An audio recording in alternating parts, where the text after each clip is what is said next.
from an undisclosed location in the Great Western Desert in the land of the free and autonomous Native American people. The 2024 presidential campaign in it's time to return all US land back to their right's owners. This is the Ben Zion Podcast. Techno-communism will win. Welcome back to the Techno-Communism Show. I'm going to talk about some things that were on my mind. I'm going to eat a sandwich and tell you how good it is. I bought 6 loaves of this everything bagel flavored bread and froze 5 of them because they were buy one, get one free. And this is the last of it. It's an end piece, you can kind of tell that. And so I made this vegan honey mustard, vegan fried chicken breast sandwich. I gotta say vegan. It should be implied because I'm a vegan, but I want to encourage people to maybe consider adopting habits that are not completely ecocidal. That's why I became a vegan. Still a fat piece of shit, but I'm not contributing to the death of the planet, so I feel better.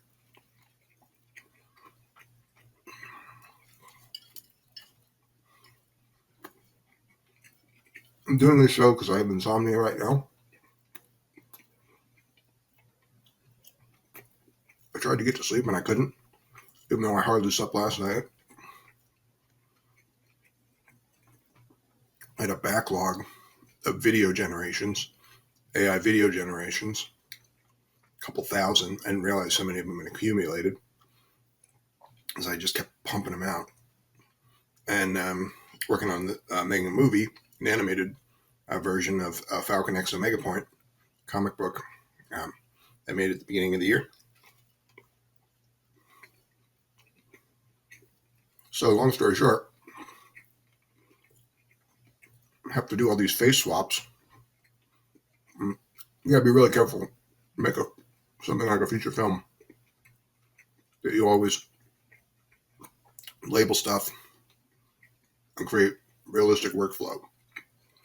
And don't do stuff like what I did last night, which is forget how many files you have to do.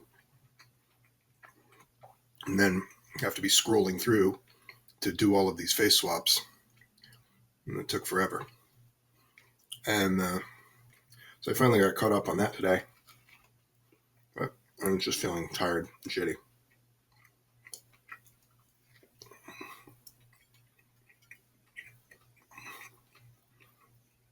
I had either a semi-lucid dream or one of those kinds of dreams where you start to wake up and then you're awake, continue with the reverie for some stupid reason.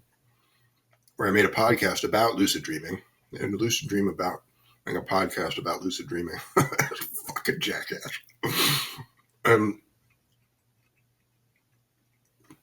Yeah, but the podcast is really good. It had like a lot of good information about lucid dreaming.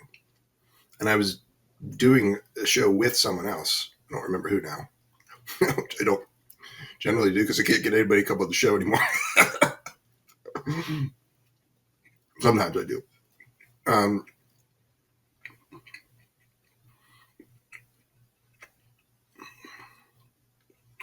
was thinking of actually doing that because I do know a lot about lucid dreaming. But like my problem with film workflow, I don't always practice what I preach. The main thing about lucid dreaming, and you can get apps on your phone that are free that will help you do this, is you have to keep an extensive dream journal, and you have to be willing to wake yourself up at particular times, particular ways, and you have to have the ability to become aware that you're dreaming in a dream, which is a whole big thing. And if you can't do those 3 things, then you're not really a lucid dreamer. You're just somebody who occasionally will have a lucid dream and sort of remember it. This is me.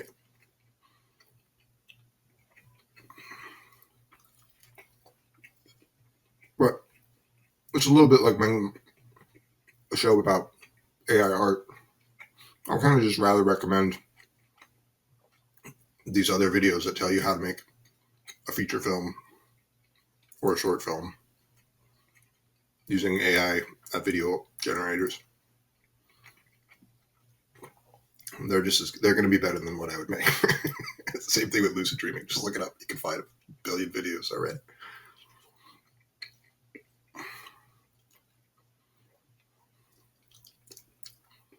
Well, I haven't done anything gross and pointless on this video blog in a while. A lot of times if I do something gross and pointless, then I end up editing it out. So I'm like, I'm not showing that. How AI is turning ordinary people into geniuses. This is something that I thought seemed pretty intuitive. The ability to do more with less because of a strong digital assistant. Right?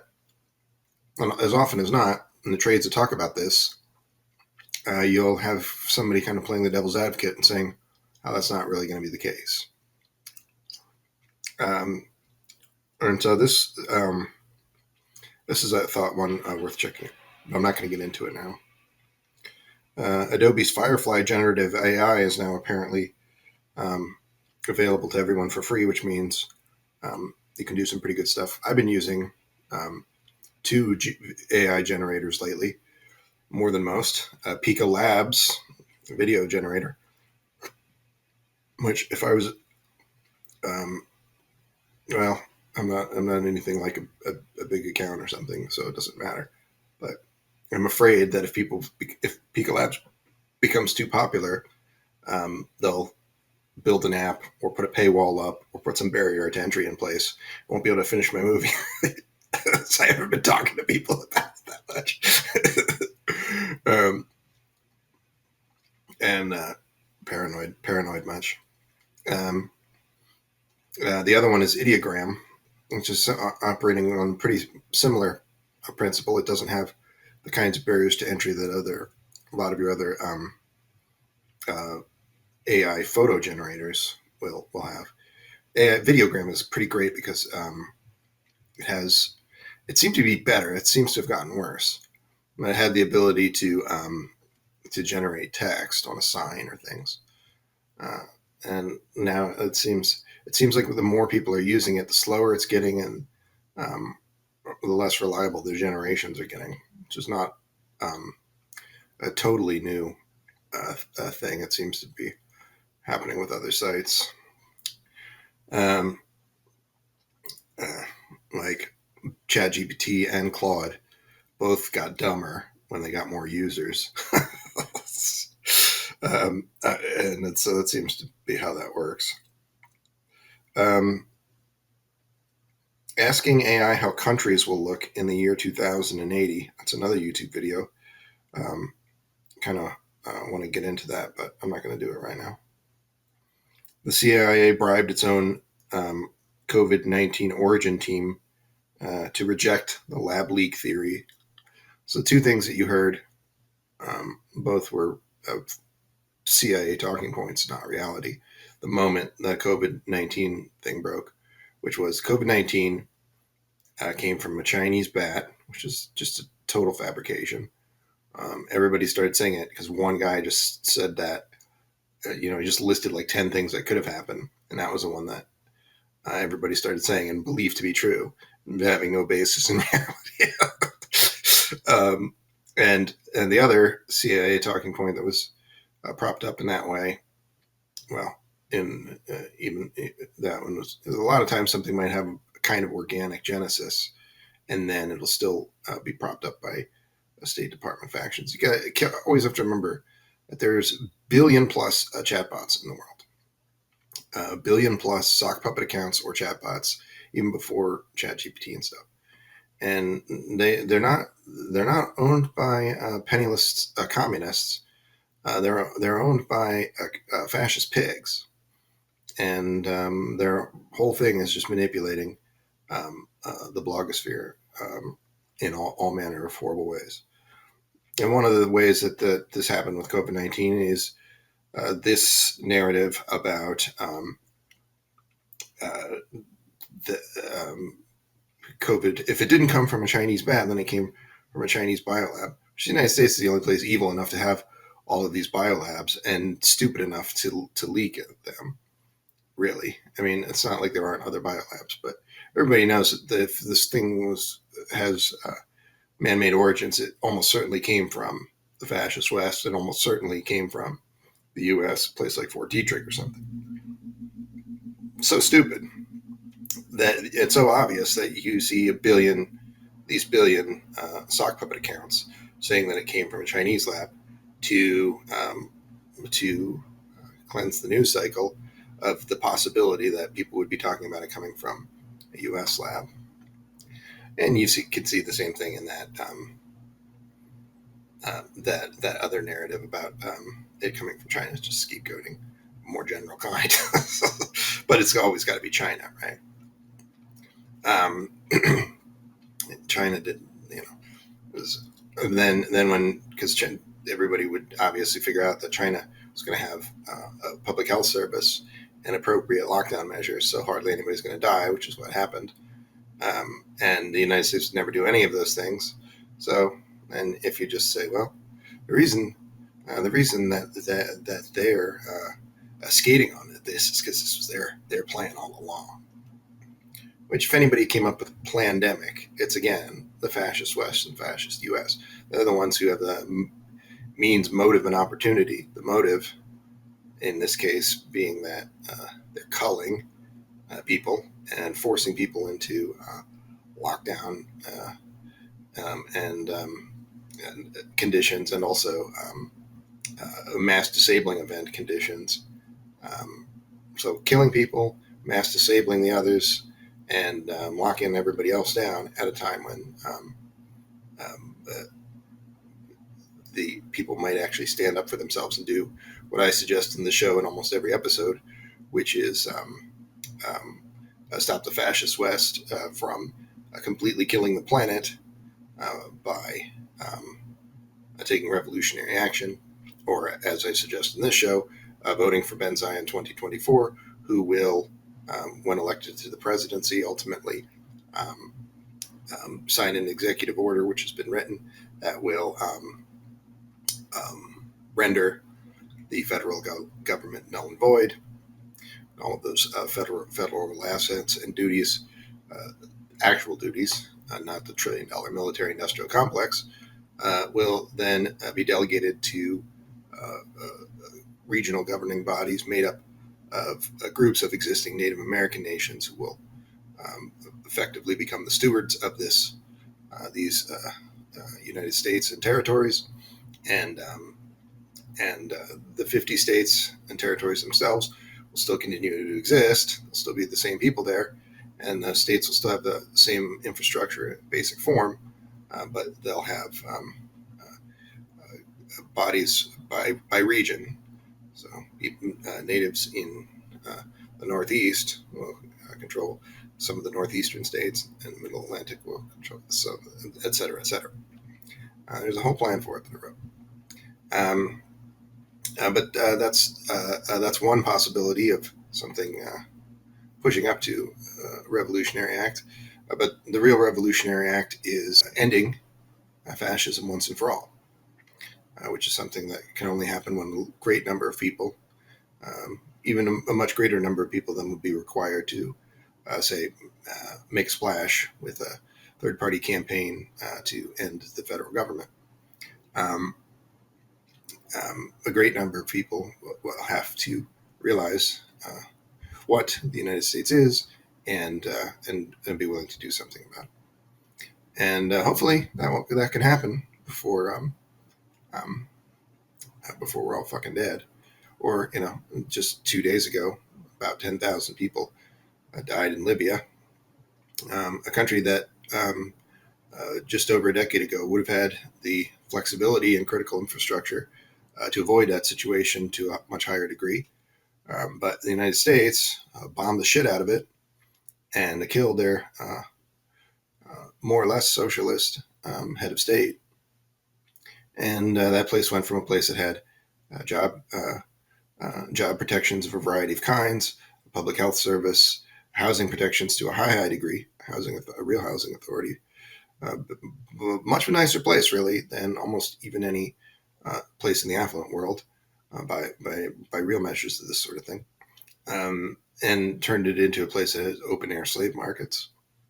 This is what the United States does. killed 40 million people by direct conflicts. You could say, the United States didn't kill those 10,000 people who just drowned in Libya, but they kind of did, right? So it killed 40 million people in living memory and direct conflicts. How many tens of millions more in indirect ways like this have we contributed to their demise?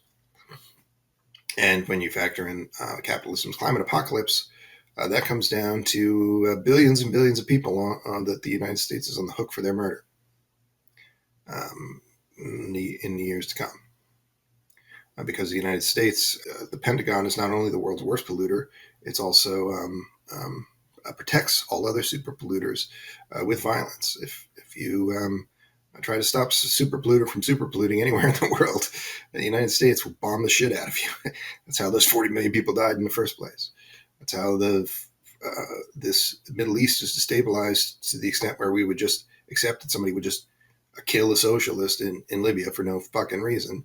It all started effectively. You can make a case for it starting earlier, but it all started with respect to the United States effectively with the overthrow of the Shah of Iran in 1954. And we've murdered just in that part of the world many, many people since. 40 million is a pretty conservative estimate because how many people just died in Iraq alone just in recent years? It's not a small number. It's well over 1 million. So 40 million worldwide is being pretty nice to the U.S. There's no one is going to think of this government as anything better than the way people think of the Third Reich through the long lens of history. It's far, far worse. And the fact that it's still in power and still has a modicum of popular support domestically, it's able to manipulate that to make it seem much greater than it is. That doesn't change the reality that this is history's most successful fascist country, and it should be destroyed.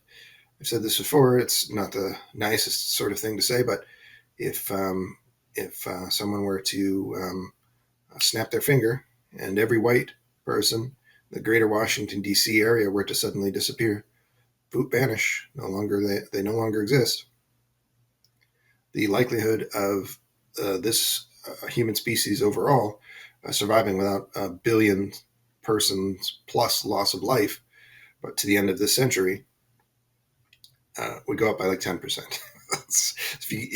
And it's absolutely factual, similarly, to say that if the United States had not existed in this form of this thing that would overthrow the Shah of Iran, this thing that had a military-industrial complex that to the tune of $1 trillion a year, that there would not be capitalism's climate apocalypse. So the United States is not solely responsible for the extinction of humankind, but it is a thing of which you could say, if it did not exist, humanity would be far more likely to continue to exist. So there's just no way. There's just no way that in a few years anyone is going to think of this as anything other than what it is: settler colonialist, highly fascistic abomination.